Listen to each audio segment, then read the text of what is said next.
Так, и снова к рулю Exit. Вот пробег у машины 4337 километров. И я предлагаю послушать, что происходит внизу.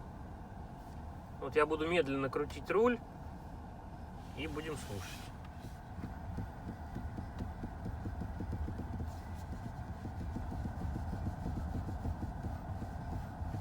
Я считаю, что это не очень нормально, как бы, на автомобиле с таким пробегом. Что-то там не так.